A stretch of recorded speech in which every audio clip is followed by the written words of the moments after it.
बाबा तुझे डॉक्टर आनंद कर्वे आणि ते संशोधक आहेत. तू संशोधन क्षेत्रामध्ये आलीस, ह्याच्या मागे त्यांची काही प्रेरणा, त्यांचा वाटा कसा होता, इथून आपण सुरुवात करूया. कारण सगळ्यांची सुरुवात घरापासून होते, आपणही घरापासून सुरुवात करू.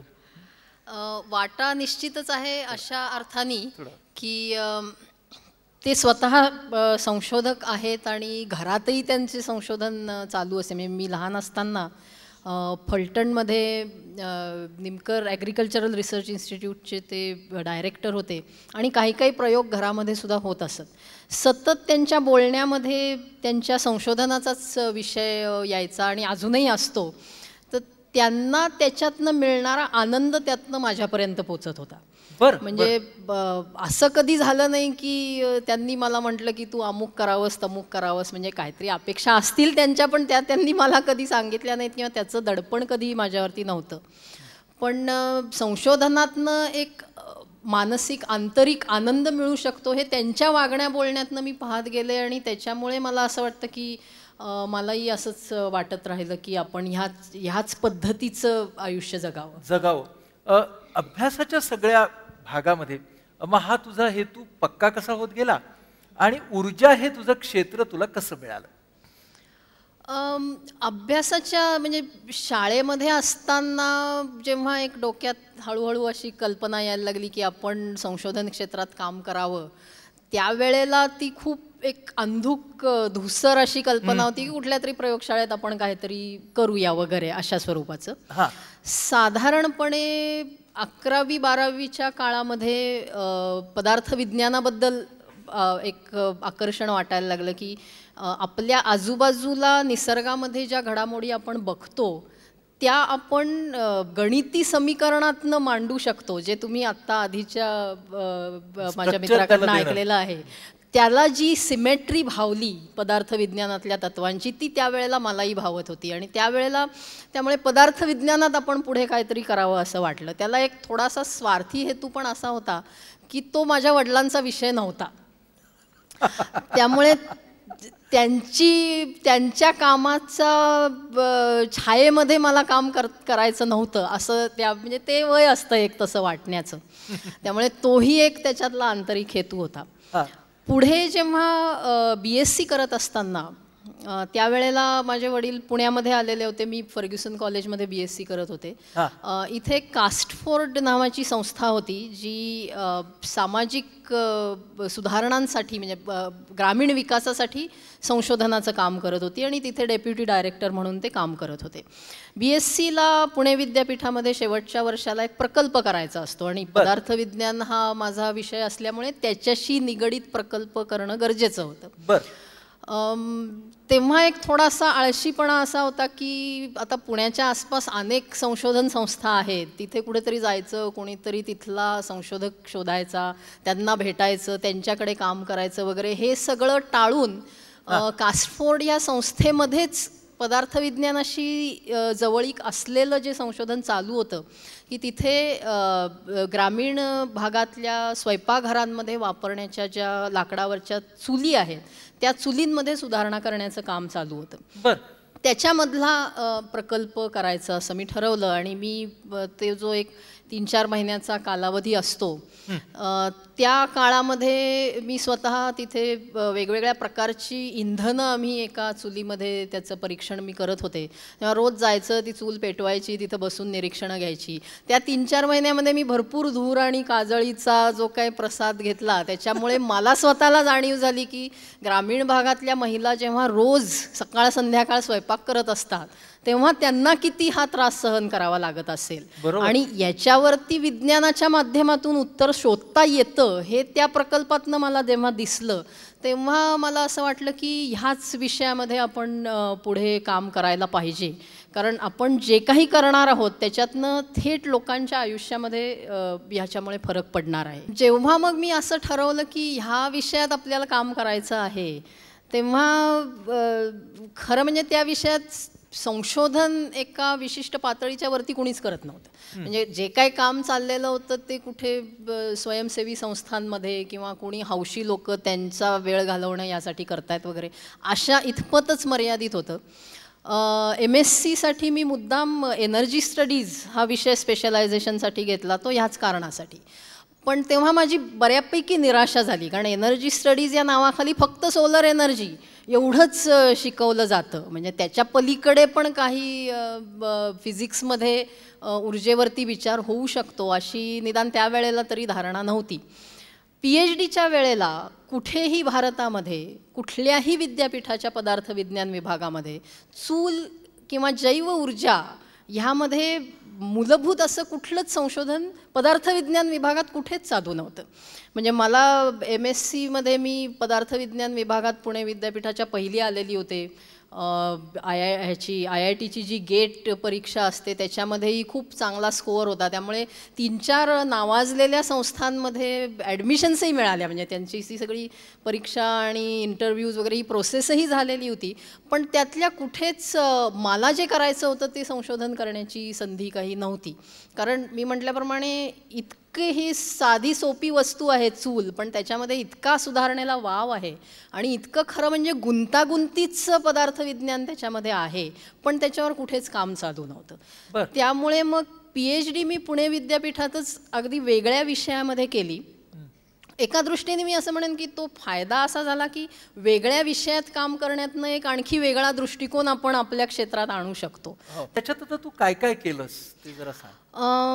PhD संपता हा साधारण 1997-98च्या सुमाराला पुणे विद्यापीठाच्या पदार्थ विज्ञान विभागामध्ये इंटरनेटचं कनेक्शन सगळ्या PhDच्या विद्यार्थ्यांना फुकट उपलब्ध झालं पहिल्यांदाच. त्यावेळेला म्हणजे कामही संपलेलं होतं तसं PhDचं, त्यामुळे मी बराच वेळ नेटवरती शोधाशोध करत असे. त्याच्यामध्ये मला चुलींवर संशोधन करणाऱ्या संशोधकांचा एक डिस्कशन ग्रुप सापडला आणि त्यातनं आणखी कामाला दिशा मिळत गेली. त्याच सुमाराला माझे वडील आणि त्यांच्या काही सहकाऱ्यांनी ॲप्रोप्रिएट रुरल टेक्नॉलॉजी इन्स्टिट्यूट ह्या संस्थेची स्थापना केलेली होती आणि संस्था नवीन असल्यामुळे त्याला वेगवेगळ्या पद्धतीच्या प्रकल्पातनं फंडिंग मिळवणं गरजेचं होतं.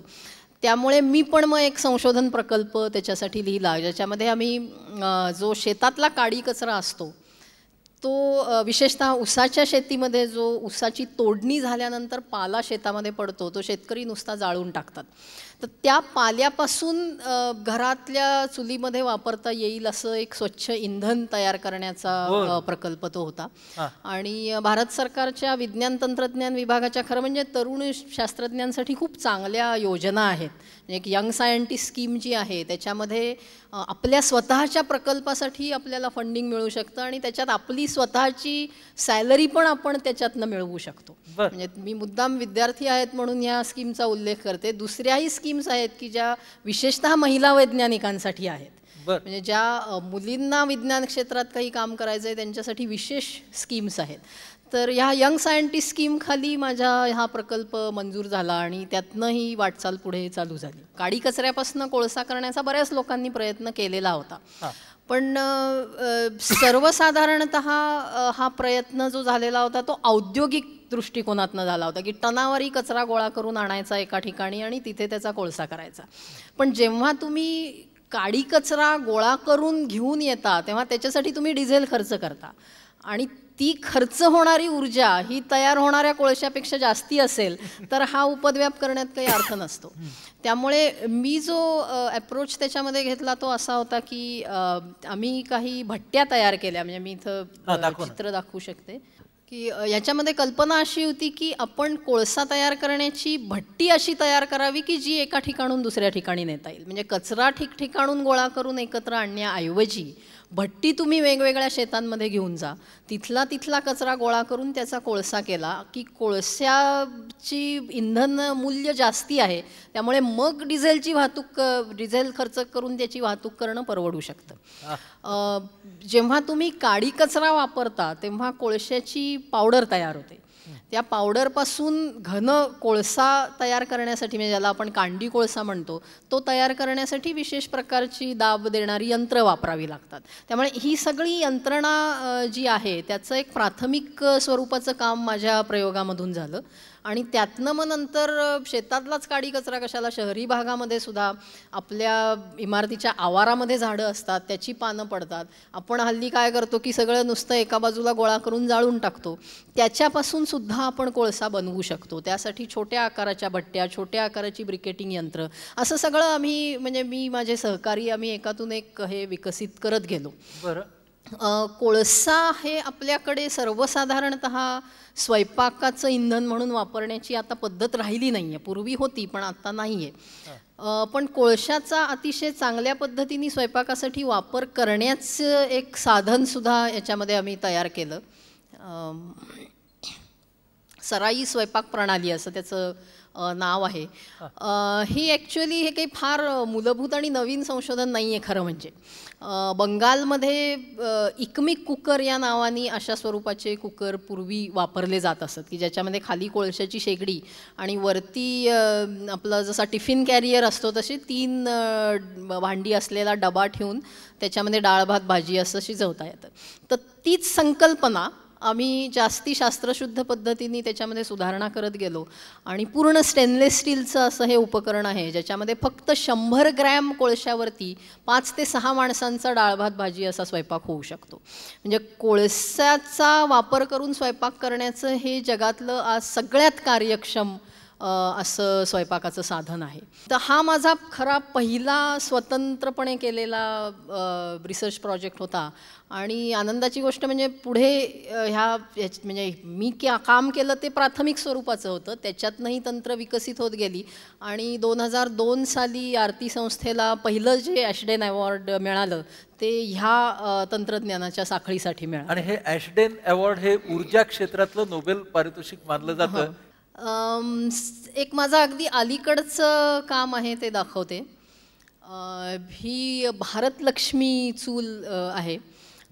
ह्याची रचना मला म्हणजे अचानक अशी ट्यूबलाईट लागल्यासारखी एका 26 जानेवारीला सुचली म्हणून त्याला भारतलक्ष्मी असं नाव दिलेलं आहे. याच्यामध्ये 8 विटा वापरलेल्या आहेत आणि त्या ज्याला उष्णतारोधक विटा हल्ली बांधकामामध्ये वापरल्या जातात, AAC cement, aerated autoclaved cement असं त्याच मटेरियलचं नाव आहे.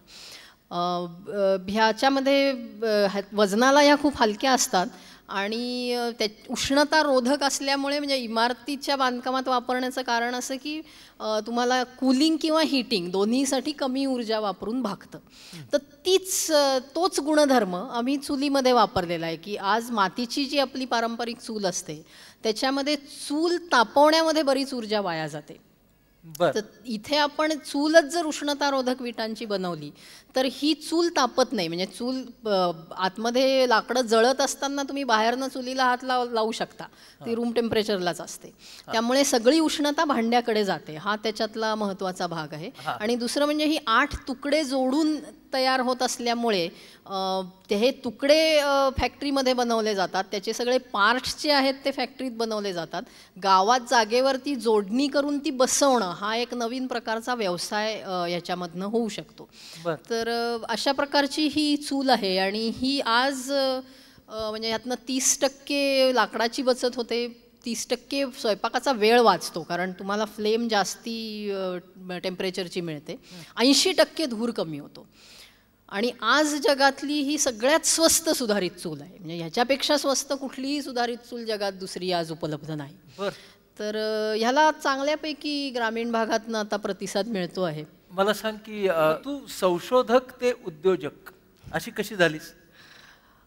हे खरं म्हणजे मला व्हावं लागलं नाईलाजानी, असं थोडंसं झालं. ह्या प्रकारची सगळी कामं करत असताना म्हणजे आरती संस्था ही भारत सरकारचा एक उपक्रम होता सुधारित चुलींच्या संशोधनाचा आणि प्रचार प्रसाराचा. त्या उपक्रमामध्ये महाराष्ट्र आणि गोवा राज्यांमध्ये काम करत होती. पण 2002 साली हा उपक्रम अचानक बंद झाला. परंतु त्याच सुमाराला सगळीकडेच जगामध्ये की एक अशी टूम निघाली होती की सुधारित चुली किंवा ही जी अशा प्रकारची साधनं आहेत ती व्यवसायांमधनं म्हणजे व्यावसायिक मार्गांनी लोकांपर्यंत पोचली पाहिजे, सबसिडीच्या मार्गाने जाता कामा नयेत. तर त्यासाठी शेल फाउंडेशन नावाची एक संस्था आहे, त्यांनी जगभरातनं प्रकल्प मागवले होते की व्यावसायीकरण चुलींचं करण्यासाठी. त्याच्यामध्ये त्यांच्याकडे 200-300 प्रकल्प आले, त्याच्यातनं फक्त 4 प्रकल्प त्यांनी निधी देण्यासाठी निवडले, त्यातला एक आमचा होता. त्या प्रकल्पामधनं एक गरज अशी निर्माण झाली की व्यावसायिक पद्धतीने जर चुली विकल्या जायला हव्या असतील तर त्यांची निर्मिती पण तशा पद्धतीने व्हायला हवी आणि क्वालिटी कंट्रोल, ब्रँडिंग हे सगळं व्हायला हवं असेल तर ते सगळं करणारी एक कंपनी असायला हवी.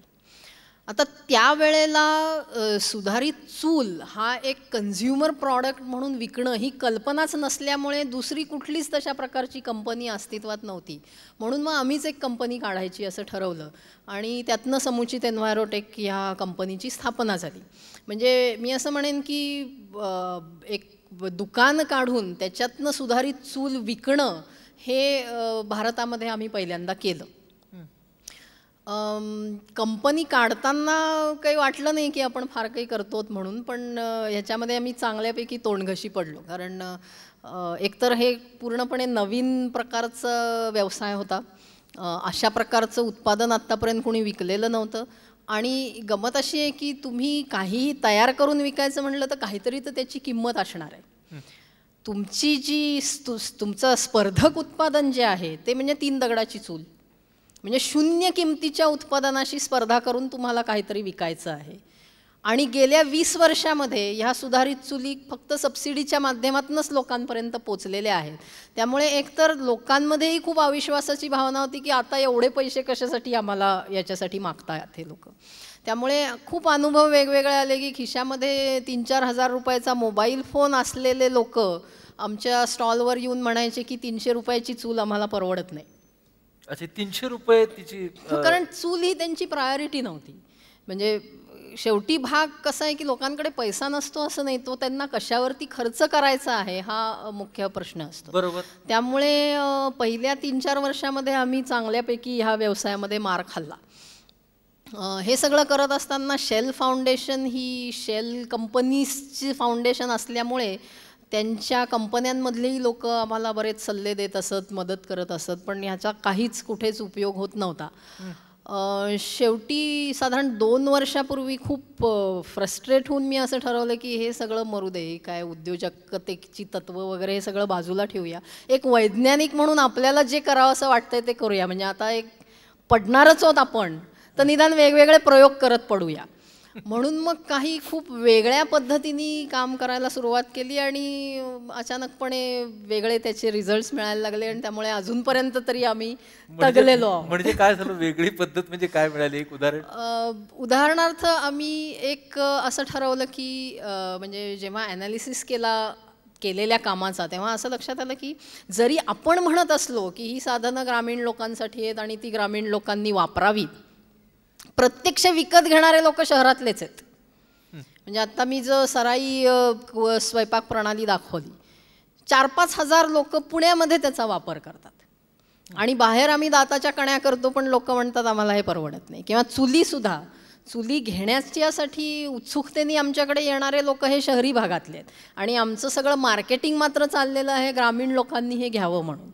त्यामुळे पहिलं हे आम्ही बंद केलं की ही साधनं ग्रामीण लोकांसाठी आहेत असं म्हणणं आम्ही सोडलं, की ही जैव ऊर्जेवरती चालणारी स्वयंपाक साधनं आहेत, ह्याच्यातनं तुम्हाला हे मिळू शकतं आणि ज्यांना हे परवडतं आहे आणि आवडतं आहे त्यांनी ती घ्यावी. ह्या पद्धतीने आम्ही पुण्यामध्ये प्रदर्शनं भरवायला सुरुवात केली, पुण्यात त्याचं मार्केटिंग करायला सुरुवात केली. दुसरा महत्त्वाचा भाग असा झाला की जेव्हा जेव्हा ग्रामीण लोकांशी मी बोलते तेव्हा सगळा एक शेवटी इथे ह्या मुद्द्याशी येऊन थांबतं सगळं की तुम्ही शहरामध्ये बसून LPG वापरणार, तुम्हाला बटन दाबलं की वीज मिळणार, पण आम्ही मात्र ही साधनं वापरायची आणि आम्ही पर्यावरणाची काळजी घ्यायची. हे कशासाठी? म्हणजे हा अन्याय आहे की तुम्हाला मात्र ग्रीडची वीज मिळणार आणि आम्ही मात्र सोलर पॅनल वापरून वीज करायची किंवा बायोगॅस वापरायचा. हे चुकीचं आहे आणि हे म्हणजे मला पटत होतं. त्यामुळे शहरी लोकांनी त्यांच्या जीवनशैलीमध्ये बदल करण्यासाठी उपयुक्त अशी साधनं आणि असे मार्ग हे आम्ही गेले 2 वर्ष समुचित एन्व्हायरोटेकच्या माध्यमातून लोकांपर्यंत नेतो आहोत आणि त्याला बऱ्यापैकी प्रतिसाद मिळतो आहे. 2 प्रश्न ह्याच्यातून येतात. एक म्हणजे मला वाटतं ह्याच्यातूनच तुझा विचार हा एकंदर जीवनशैलीकडे गेला असावा. बरोबर. त्याबद्दलही थोडंसं बोल की ती कशी असावी, पर्यावरणाशी इमान राखणारी, त्याबद्दलचा आदर ठेवणारी जीवनशैली, आणि ह्या सगळ्याच्या मध्ये ऊर्जेचं स्थान काय, म्हणजे बरोबर ऊर्जा आपल्या बाजूने किती प्रकारची आहे आणि ती ऊर्जा आपण का जपली पाहिजे? पहिला जीवनशैलीचा जो मुद्दा आहे तर मी म्हटल्याप्रमाणे म्हणजे ग्रामीण लोकांनी त्यांच्या सवयी बदलाव्या असं जर आपल्याला वाटत असेल तर आधी आपण आपल्या सवयी बदलायला पाहिजेत, कारण शेवटी आपली जीवनशैली हा त्यांचा आदर्श आहे. बरोबर. म्हणजे आज संपूर्ण जो क्लायमेट चेंजचा वाद आहे त्याच्यामध्ये भारतात बसून आपण असं म्हणतो की अमेरिकन लोकांनी आधी बदलावं मग आम्ही बदलू. तेच आर्ग्युमेंट शहरी भारतीय आणि ग्रामीण भारतीय यांना लागू पडतं की पहिलं शहरी भारतीयांनी बदलायला हवं आहे. जीवनशैलीचा मुद्दा हा बराचसा आपण आपल्या रोजच्या दैनंदिन जीवनात काय काय गोष्टी वापरतो आणि काय काय सुविधांचा उपभोग घेतो याच्याशी निगडीत आहे. ज्या सुविधांचा आपण उपभोग घेतो त्या सर्व आपल्याला ऊर्जा खर्च करून मिळत असतात. म्हणजे वीज असेल किंवा गॅस असेल किंवा आपण एका ठिकाणून दुसऱ्या ठिकाणी जातो तिथे पेट्रोल डिझेल वापरलं जातं. ज्या वस्तू आपण वापरतो त्या वस्तू तयार करण्यासाठी सुद्धा मोठ्या प्रमाणावरती ऊर्जा खर्च झालेली आहे. त्यामुळे आज जेव्हा मी एखादी प्लॅस्टिकची वस्तू घेते आणि ती फेकून देते त्यावेळेला तेवढी ऊर्जा माझ्यासाठी खर्च झालेली असते. त्यामुळे शेवटी सगळा मुद्दा हा ऊर्जेशी येऊन थांबतो. त्यामुळे गेल्या साधारण वर्षभरापासनं ह्या सगळ्याशी निगडीत अशी एक संकल्पना मी उचलली की कार्बन फूटप्रिंट. आपल्या रोजच्या जगण्याची कार्बन फूटप्रिंट काय हे आपण काढू शकतो आणि त्याच्यासाठी मी एक कार्बन फूटप्रिंट कॅल्क्युलेटर पण डेव्हलप केलेला आहे. Carbon footprint calculator. गंमत अशी आहे की आज जर तुम्ही इंटरनेटवरती म्हणजे गुगल सर्च जर केलात तर खूप बरेचसे वेगवेगळे कार्बन फूटप्रिंट कॅल्क्युलेटर्स तुम्हाला दिसतील, पण बहुतेक सगळे हे युरोप अमेरिकेत राहणाऱ्या लोकांसाठी म्हणून आहेत. त्यामुळे ते पॅरामीटर्स त्या कॅल्क्युलेटर्समध्ये वापरलेले आहेत. भारतीयांसाठी सुद्धा आता काही काही कॅल्क्युलेटर्स आहेत, पण होतं काय की मी मगाशी म्हटल्याप्रमाणे आपल्याला हे सगळं मोजायचं आहे की आपण नेमकी ऊर्जा किती वापरतो आणि ज्या वस्तू आपण वापरतो त्याच्यामध्ये किती ऊर्जा खर्च झालेली आहे. तर ह्या दोन्हीचा जर काटेकोर हिशोब करायचा असेल तर आपल्याला खूपच डेटा ठेवावा लागतो. म्हणजे मागच्या वर्षभरामध्ये तुम्ही किती प्लॅस्टिकच्या पिशव्या वापरल्या असं जर तुम्हाला कोणी विचारलं तर सांगणं अशक्य आहे. त्यामुळे लोक ते प्रश्न बघतात आणि हे काय आपल्याला जमत नाही म्हणून कॅल्क्युलेशनच करत नाहीत आणि सोडून देतात. त्यामुळे मी असा विचार केला की आपल्याला काही फार अचूक उत्तर काढायचं आहे असं नाही, पण आपल्याला एक आकडा हवा आहे अंदाजासाठी की माझ्या जगण्यातनं मी किती प्रदूषण करते आहे. तर हा अंदाज बांधण्याचा हा कॅल्क्युलेटर आहे. त्यामुळे याच्यामध्ये फक्त तुमचं विजेचं बिल, तुमचं गॅस सिलेंडर असेल तर तो किती दिवस चालतो किंवा मीटरनी गॅस येत असेल तर मीटर रीडिंग, तुमचं रोजचं वाहनाचं मायलेज, तुम्ही किती पेट्रोल रोज वापरता ही माहिती आपल्याला नेहमी असते. आणि जे इतर इनडायरेक्ट एनर्जी युसेजेस आहेत त्याच्यासाठी तुमच्या घराची एरिया किती, तुमची घरातली जी घरातला कचरा आहे त्याचं व्यवस्थापन कसं होतं, अशा 2-3 प्रश्नांमधनं ती माहिती आपल्याला बऱ्यापैकी मिळवता येऊ शकते. म्हणजे अगदी काटेकोर जरी नाही तरी एक अंदाजे आपली कार्बन फूटप्रिंट आपल्याला काढता येते. बरोबर. आणि होतं असं की आज जर मी म्हटलं की भारताची सरासरी कार्बन फूटप्रिंट ही 1.4 टन कार्बन डायऑक्साईड एवढी आहे. ठीक आहे, असेल बुवा. पण जेव्हा माझ्या स्वतःच्या आयुष्यातली म्हणजे माझं विजेचं बिल, माझं पेट्रोलचं बिल हे सगळं वापरून जेव्हा मी आकडा काढते आणि मला असं दिसतं की अरे बापरे माझी कार्बन फूटप्रिंट ही वर्षाला 3 टन कार्बन डायऑक्साईड आहे, तेव्हा तो एक वेगळा कार्बन फूटप्रिंट ह्याचा अर्थ जरा सांग. कार्बन फूटप्रिंट याचा अर्थ असा की जेव्हा आपण कुठलीही ऊर्जा खर्च करतो त्यावेळेला त्यातून प्रदूषण होत असतं, कारण शेवटी सगळी ऊर्जा ही आपली खनिज इंधनांमधनं येते. जेव्हा आपण पेट्रोलियम जाळतो तेव्हा कार्बन डायऑक्साईड वायू त्याच्यातनं हवेमध्ये जात असतो. तो किती म्हणजे आपण 1 किलो कोळसा जाळला तर किती कार्बन डायऑक्साईड बाहेर पडला. तर म्हणजे माझ्या जीवनशैलीमधून किती कार्बन डायऑक्साईड हे तो ह्या कॅल्क्युलेटरनी आपण मोजू शकतो. आणि हे म्हणजे ज्याला आपण ग्रीन हाऊस गॅसेस म्हणतो की ज्याच्यामुळे तापमान वाढ जागतिक होते आहे, त्याच्यामध्ये ह्या कार्बनची आपण भर घालतो आहोत आपल्या जगण्यातनं. त्यामुळे आपण स्वतः किती तापमान वाढीला कारणीभूत आहोत हे हा कॅल्क्युलेटर जेव्हा आपल्याला सांगतो तेव्हा लोकांचा दृष्टिकोन बदलतो आणि जास्ती गांभीर्याने लोक विचार करायला लागतात आपल्या जीवनशैलीचा. आणि मग ऊर्जा कशी वाचवायची, मग हे इंधन कमी कसं करता करायचं येईल याचा विचार, त्यासाठी चूल म्हणा, सराई म्हणा, ही सगळी उपकरणं मग पुढे येतात. बरोबर आहे. ऊर्जेच्या बाबतीत आणखी एक आपल्याकडे थोडासा भाग असा झालेला आहे की आता आपल्यालाही माहिती आहे की खनिज इंधन हा संपणार आहेत, हा एक साठा कधीतरी संपणार आहे आणि त्याला पर्यायी म्हणून आपण नूतनक्षम किंवा रिन्युएबल ऊर्जा सुविधांचा विचार करतो. ह्याच्यामध्ये खूप वैचारिक गोंधळ आहे. म्हणजे एकतर अपारंपरिक ऊर्जा आणि नूतनक्षम ऊर्जा हे दोन्ही लोकांना एकच वाटतात. आता एखादा ऊर्जा स्रोत हा ऐतिहासिक काळापासून आपल्याला माहीत आहे किंवा नाही, ह्याचा खरं म्हणजे तो पर्यावरणाच्या दृष्टीने चांगला आहे किंवा नाही याच्याशी काही संबंध नाही. म्हणजे एखादा ऊर्जा स्रोत पारंपरिक आहे का अपारंपरिक आहे हा मुद्दा गैरलागू आहे. तो नूतनक्षम आहे का हा मुद्दा महत्त्वाचा आहे. म्हणजे उदाहरणच द्यायचं झालं तर अणुऊर्जा.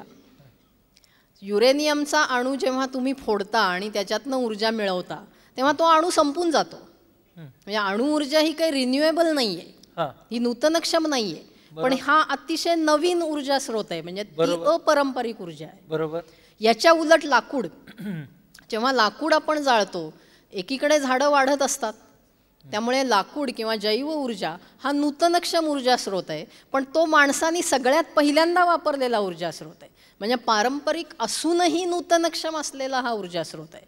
त्यामुळे केवळ एखादा ऊर्जा स्रोत पारंपरिक आहे म्हणून तो कमी आहे असं होत नसतं. तो नूतनक्षम असेल तर तो आजही त्याचं महत्त्व आहे. आणि विशेषतः जैव ऊर्जेच्या बाबतीमध्ये मला सांगावं असं वाटतं की भारताचा जर विचार केला, आज आपल्याकडे शेतातला काडी कचरा साधारण दरवर्षी 80 कोटी टन एवढा आहे. 80 कोटी टन. आणि हा सगळा बहुतांशी नुसता हवेमध्ये जाळून टाकला जातो, त्याचं आपण काहीही करत नाही आहोत. शहरातला जर जैविक कचरा बघितला तर तो साधारणपणे 20 कोटी टन आहे शहरी भागातला. म्हणजे जे आपलं स्वयंपाकघरातलं खरकटं अन्न असेल किंवा इतर पालापाचोळा शहरात पडणारा, ह्या सगळ्याचं ऊर्जेमध्ये म्हणजे वापरता येण्याजोग्या ऊर्जेमध्ये, म्हणजे आपल्याला इंधनं लागतात किंवा वीज लागते, त्या सगळ्यामध्ये रूपांतर करण्यासाठी अनेक वेगवेगळी तंत्र उपलब्ध आहेत. ही विकसित झालेली आहेत. म्हणजे काही फार मोठं त्याच्यावर संशोधन व्हायला हवं आहे असं नाही. याच्यामध्ये आरती संस्थेचंच बायोगॅसचं तंत्रज्ञान आहे किंवा तुम्ही बायोमास जाळून त्याच्यापासून वूड गॅस मिळवू शकता याचं तंत्र आहे. ही जर सगळी तंत्र तुम्ही वापरली तर आपल्याकडे आज जवळजवळ आपण 10 कोटी टन ही रिन्युएबल फ्युएल्स नूतनक्षम इंधनं बनवू शकतो. ही फक्त कचरा वापरून. म्हणजे मी कुठेही म्हणत नाही की तुम्ही जागा घ्या आणि तिथं जट्रोफा लावा आणि बायोडिझेल करा किंवा ऊसापासून अल्कोहोल करा असं मी अजिबात म्हणत नाही आहे. जो कचरा आज तुम्ही जाळून टाकता आहात किंवा वाया जातो आहे त्याचाच फक्त जरी आपण वापर केला तरी 10 कोटी टन इंधनं बनवण्याची आपल्याकडे क्षमता आहे. दुसरं म्हणजे मी मगाशी म्हटल्याप्रमाणे हा कचरा हा सगळीकडे मुळातच पसरलेला आहे. त्यामुळे एका ठिकाणी कुठेतरी तुम्ही रिफायनिंग करता आहात आणि मग ते इंधन तुम्हाला दुनियाभर पोचवायचं आहे असंही नाही आहे. प्रत्येक गावात जिथं कचरा उपलब्ध आहे तिथं तुम्ही ऊर्जा निर्मिती करू शकता. म्हणजे ऊर्जेची समान उपलब्धता शक्य आहे. ह्या सगळ्या तंत्रज्ञानांमध्ये तुम्हाला काही बाय प्रॉडक्ट्सही मिळतात. शिवाय सेंद्रिय शेतीमध्ये पण नवीन नवीन प्रयोग होत आहेत. म्हणजे देशातली सगळी शेती जरी सेंद्रिय पद्धतीने करायची झाली तरी पुरेल एवढं जैविक खत सुद्धा या प्रोसेसमधनं आपल्याला मिळू शकतं. आणि याचं पोटेन्शियल किती आहे की आज जेवढं पेट्रोलियम इंधन आपण आयात करतो आहोत त्यातल्या 80% इंधनाची आपण ह्याच्यातून बचत करू शकतो. कचराही आपल्या हातात आहे, तंत्रज्ञानही आपल्या हातात आहे. हे केल्यानंतर मग जी आपली ऊर्जेची गरज उरते ती भागवण्यासाठी मग तुम्ही काय विंडमिल बांधा, सोलर पॅनल्स बांधा, म्हणजे पूर्णपणे रिन्युएबल रिसोर्सेसमधनं भारत ऊर्जेच्या बाबतीत स्वयंपूर्ण बनू शकतो हा मार्ग घेतला तर एकही न्यूक्लिअर पॉवर प्लांट उभा करायची त्याच्यासाठी गरज नाही. हे प्रचंड इम्प्रेसिव्ह आहे ही मांडणी. ही प्रत्यक्षामध्ये आणण्यासाठी आता तू आणि तुझे सहकारी हे सगळेजण काय काय करताय किंवा ती संशोधनाची विचारांची दिशा पुढची कशी आहे?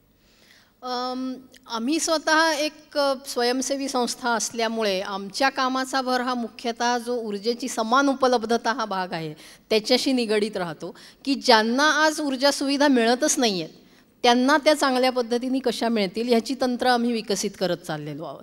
शेवटी काय आहे की आपण एका लोकशाही देशामध्ये राहतो. आपल्या देशाचे जे धोरणं आहेत ती आपले पॉलिटिशियन्स ठरवतात, पण पॉलिटिशियन्स काय ठरवणार आहेत हे डिक्टेट करणं आपल्या हातात आहे. कारण आपण जे मागू ते आपले तथाकथित नेते आपल्याला देणार आहेत. त्यामुळे आपण जोपर्यंत ही मागणी करत नाही, की जर आपण म्हणत राहिलो की नाही नाही तिकडं ते गावामध्ये काय होईल आम्हाला माहीत नाही, पुण्यात आम्हाला 24 तास वीज मिळाली पाहिजे, असं जोवर आपण म्हणतो आहोत तोपर्यंत हे होणार नाही. मगाशी ऐकताना माझ्या मनामध्ये प्रश्न आला, तो मी तुला विचारूनच टाकतो की व्हॉट कीप्स यू गोईंग? तुझी प्रेरणा काय? एक प्रेरणा ही इनफॅक्ट ह्या एका स्लाईडवरतीच आहे. ह्या वरच्या चित्रामधली जी महिला तुम्हाला दिसते आहे तिच्या चेहऱ्यावरचं हास्य. वा.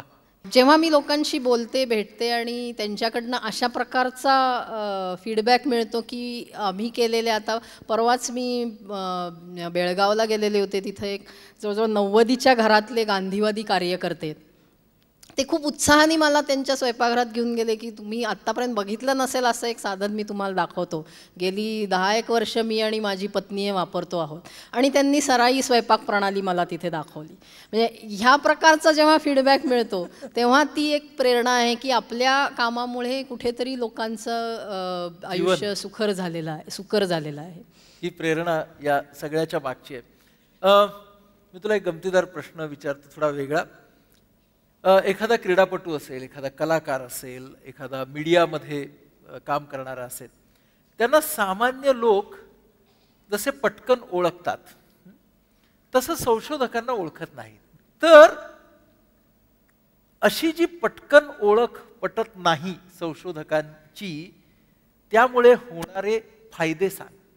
एक फायदा असा आहे की आपण खूप रिलॅक्स्ड असतो. म्हणजे आपल्याला कोणी ओळखत नाही म्हटल्यावरती जरा वेडेपणा किंवा बावळटपणा हा थोडा असतोच, नाही म्हटलं तरी, तर तो खपून जातो. दुसरं म्हणजे आपले विचार, आपलं काम चालू असतं, त्याच्यामध्ये व्यत्यय येत नाही. त्यामुळे न ओळखलेलंच बरं असतं. संशोधनाच्या वेगवेगळ्या टप्प्यांमध्ये तुला सगळ्यात किचकट भाग कुठला वाटतो आणि सगळ्यात आनंददायी भाग कुठला वाटतो? मी कुठल्या संशोधन संस्थेमध्ये नोकरी वगैरे करत नाही, त्यामुळे जेव्हा मला काही संशोधन प्रकल्प करायचा आहे तेव्हा त्याच्यासाठी कुठून तरी पैसे आधी उभे करावे लागतात. ते उभे करण्यासाठीची मांडणी करणं आणि ते लोकांना पटवणं हा त्याच्यातला सगळ्यात किचकट भाग असतो. बरेचदा तो खूप फ्रस्ट्रेटिंग भागही असतो अशा अर्थाने की आपण जर काही फार पुढचा विचार करत असलो, कारण शेवटी फंडिंग द्यायचं की नाही हा निर्णय घेणारे हे साधारण त्या विषयाशी निगडीत इतर शास्त्रज्ञ असतात, आणि त्यांना जर असं वाटलं की ह्या विचारात काही फारसा अर्थ नाही आहे तर ते फंडिंग देत नाहीत. त्यामुळे असं पण होतं बरेचदा की आपण फार काही वेगळा किंवा फार पुढचा विचार करतो म्हणून आपल्याला फंडिंग मिळत नाही, असं पुष्कळदा होतं. त्यामुळे हा त्याच्यातला सगळ्यात किचकट भाग आहे असं मला. आणि आनंददायी भाग? जेव्हा आपण एखादी कल्पना घेऊन काही काम सुरू करतो आणि प्रत्यक्ष तसं घडलेलं दिसतं, जेव्हा तो शोध आपल्याला लागतो, तेव्हा जो आनंद मिळतो, म्हणजे आर्किमिडीसची गोष्ट माहिती आहे सगळ्यांना, म्हणजे त्याला तो जो युरेका क्षण आहे तो अनुभवणं हा सगळ्यात आनंदाचा. प्रिया, तुझा एक युरेका क्षण शेअर करणं आमच्यावर. तसं थोडंसं ह्या भारतलक्ष्मी चुलीच्या बाबतीत झालं असं मी म्हणेन, कारण मी म्हटल्याप्रमाणे अचानकपणे मला ही कल्पना सुचली. म्हणजे त्याला मागे बऱ्याच गोष्टी घडलेल्या होत्या, पण एक अडचण आम्हाला अशी येत होती की मातीमध्ये बसवण्याची चूल ही जागोजागी साच्यांनी करावी लागत होती. आणि त्याच्यामुळे तुम्ही एकदा एखाद्या कारागिराला प्रशिक्षण दिलं आणि तो जाऊन काम करायला लागला गावामध्ये, की पुढं तो तशाच पद्धतीने काम करत राहील ह्याची काही खात्री देता येत नाही. म्हणजे तो काय माती सिमेंटचं रेतीचं जे मिश्रण आहे त्याच्यामध्ये कधी कधी गडबड करतो, त्याला पैसे वाचवायचे असतात म्हणून, किंवा साच्यातच काहीतरी बदल करून टाकतो. म्हणजे जी सुधारित चूल तुम्ही तयार केलेली आहे ती तशीच्या तशी लोकांच्या घरात बसेल ह्याची खात्री देता येत नव्हती. आणि हा एक मोठा अडसर अशा प्रकारच्या चुलींच्या बाबतीमध्ये होता. तर त्याच्यावरती अचानक मला ही कल्पना सुचली की ह्या उष्णतारोधक विटा बाजारात उपलब्ध आहेत, त्याच्या तुकड्यांपासून आपण जरी चूल तयार केली तर गाव पातळीवरती चूल तयार करण्याची प्रोसेस राहणार नाही. चुलीची मोबिलिटी पण वाढेल, क्वालिटी आपल्याला सुधारता येईल. पोर्टेबिलिटी हा पुढचा भाग झाला, पण मुख्यतः क्वालिटी कंट्रोल त्याच्यामुळे शक्य होईल. कागदावरती कल्पना उतरवली आणि पहिल्या दुसऱ्याच प्रयोगांमध्ये आम्हाला त्याचे अपेक्षित निर्णय दिसायला लागले, अपेक्षित निष्कर्ष दिसायला लागले, तेव्हा तो खूपच आनंदाचा क्षण होता. वा. आणि मला वाटतं असे क्षण अगदी जतन करून ठेवण्यासारखे असतात, कोरून ठेवण्यासारखे असतात. कर्वे घराणं संपूर्ण महाराष्ट्रासाठी, देशासाठी एक आदरणीय असं घराणं आहे. या घराण्याने इतके वेगवेगळ्या क्षेत्रातले दिग्गज दिले समाजाला. कर्वे घराण्यातले तुझे रोल मॉडेल्स कोण? कर्वे घराण्यामध्ये रोल मॉडेल्सची खूपच रेलचेल आहे, पण सध्याच्या टप्प्यावरती मला असं वाटतं की महर्षी कर्वे अशासाठी की त्यांना जे वाटलं ते शांतपणे आणि इतरांच्या म्हणण्याची पर्वा न करता ते करत राहिले आणि त्यांना त्याच्यातनं यश मिळत गेलं. गेली 2 वर्ष मी हाच पद्धतीने काम करते आहे आणि त्याचे मला रिझल्ट्स दिसत आहेत. महर्षी कर्वे ते प्रियदर्शिनी कर्वे ह्या पिढ्यांच्या प्रवासावरती समजा कुणी पुस्तक लिहिलं आणि तुला येऊन सांगितलं की ह्याचं शीर्षक तुम्ही द्या, तर तू काय देशील? नाही सांगणं अवघड आहे. खरंच अवघड आहे. तुला आवडणारं अवांतर वाचन विज्ञानाचं तुझ्या विषयाचं सोडून तू काय वाच? साधारण मला रहस्यमय कादंबऱ्या इंग्रजीतल्या अगाथा ख्रिस्ती वगैरे अशा वाचायला आवडतात. बरं, म्हणजे एका अर्थाने संशोधनातही रहस्य असतं, तिथेही रहस्य असतं. बरोबर, तिथे गुन्हेगार शोधायचा असतो, इथे शोध लावायचा असतो. तुझं आवडतं पेय? Filter coffee. गोड पदार्थ आवडणारा? तसं बरेच आहेत, पण जिलबी. आणि तिखट पदार्थ? हैदराबादी बिर्याणी. हैदराबादी बिर्याणी. अरे वा. आता ना मी तुला एक सेंटेन्स कम्प्लिशन देणार आहे. माझं वाक्य पूर्ण करायचं. चुलीवरती संशोधन केलंयस तू. स्वयंपाकघर म्हणजे माझ्यासाठी प्रयोगशाळा.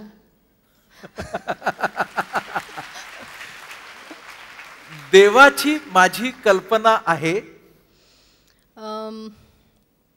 हा एक मानवी कल्पना विलासाचा चांगला नमुना आहे. माझा काही देवावरती विश्वास नाही, त्यामुळे मानवी कल्पना विलासाचा उत्कृष्ट नमुना. ओके. भविष्याबद्दल मी नेहमी फारसा विचार करत नाही. माझ्याशी कुणी लबाडीने वागलं तर मी आपण त्या व्यक्तीला तसं वागायची संधी दिली ही आपली चूक झाली असं समजतं. तुझं स्वप्न?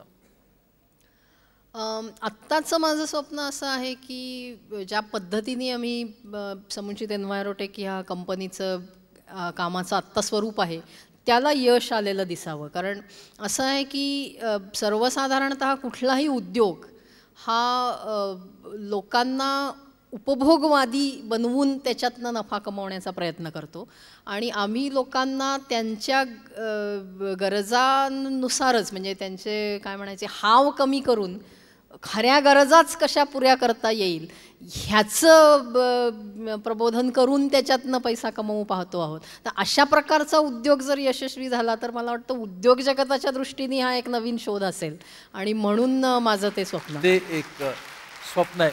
आणि मला वाटतं या स्वप्नामध्ये संपूर्ण समाजासाठी सुद्धा एक महत्त्वाचा संदेश असेल. म्हणजे त्यामध्ये तुमच्या यशामध्ये एका अर्थानं समाजाच्या विकासाचं पुढचं पाऊल असणार आहे आणि तेच तुझं स्वप्न आहे. तुझ्या स्वप्नपूर्तीसाठी आमच्या सगळ्यांच्याकडून तुला खूप खूप शुभेच्छा आहेत. आणि मला असं वाटतं प्रियदर्शिनी, हिच्याशी बोलत असताना मलाही जाणवत होतं, तुम्हालाही जाणवलं असेल ती किती अस्खलित शुद्ध आणि अतिशय छान मराठी बोलते. तर त्या मराठीसाठी एक दाद होऊन जाऊ दे. धन्यवाद.